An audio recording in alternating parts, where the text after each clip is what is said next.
Hello students! Since we are done discussing the lesson 1, 2, and 3, today we are going to discuss the lesson 4 in unit 3, which is the categories of curriculum change. These 5 categories of curriculum change is by McNeil, 1990. According to McNeil, there are 5 categories of curriculum change. So the first category of curriculum change is substitution. The current curriculum will be replaced or substituted by a new one. Sometimes we call this a complete overhaul. For example, changing an old book to entirely a new one, not merely a revision.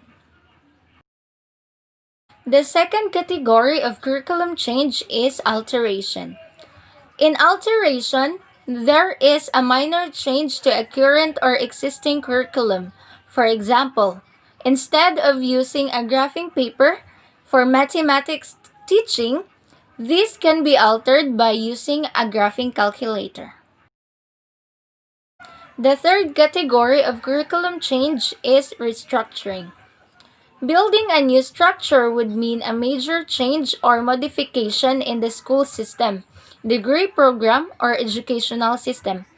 Using an integrated curriculum for the whole school for K-12 requires primarily and secondary level to work as a team. Another example that curriculum will be restructured when there is a significant involvement of parents in the child instead of leaving everything to the teacher. Using the in-school, off-school, or blended curriculum are example of restructuring. The fourth category of curriculum change is perturbations. These are changes that are disruptive. The teachers have to adjust to them within a fairly short of time.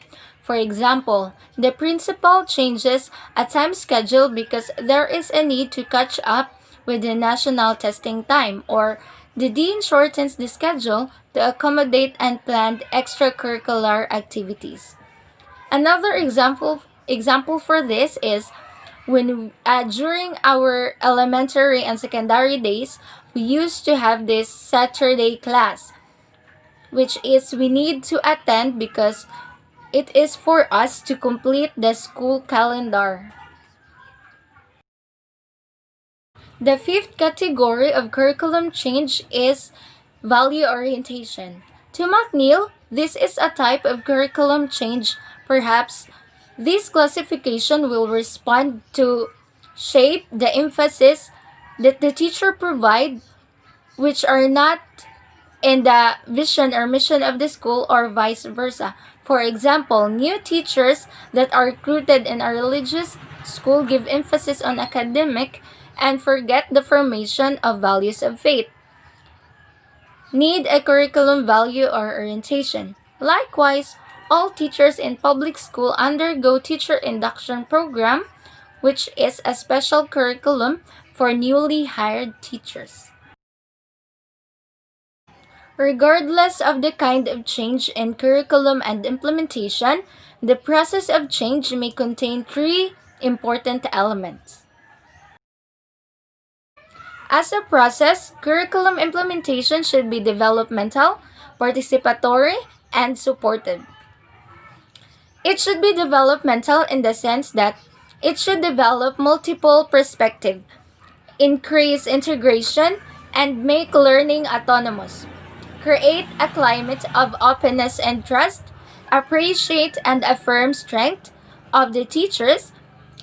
There should be teacher support in trying new tasks, reflection of the new experiences and challenges.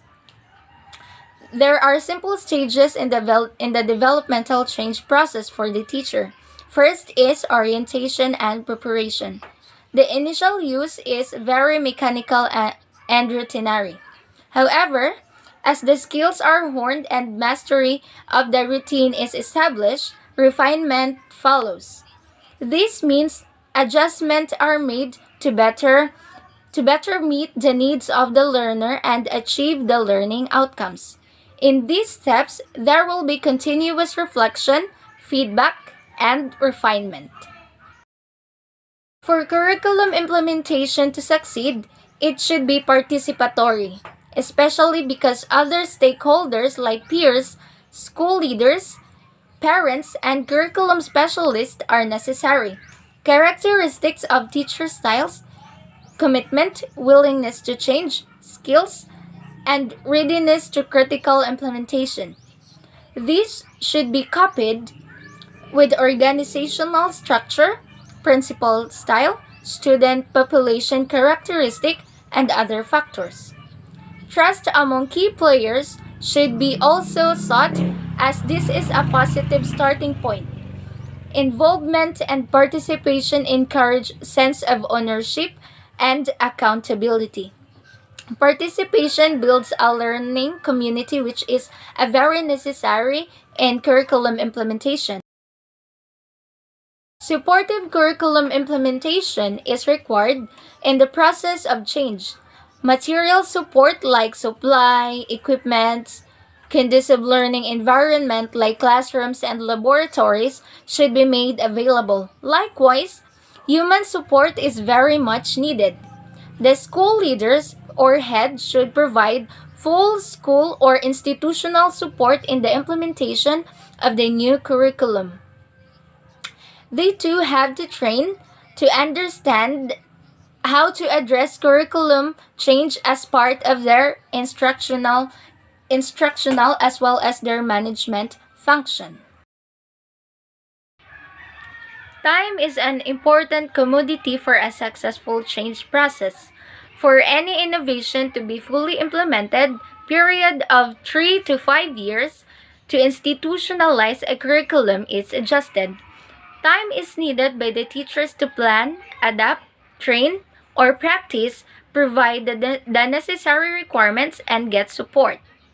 Time is also needed to determine whether the implementation starts and when it will end, since curriculum implementation is time-bound.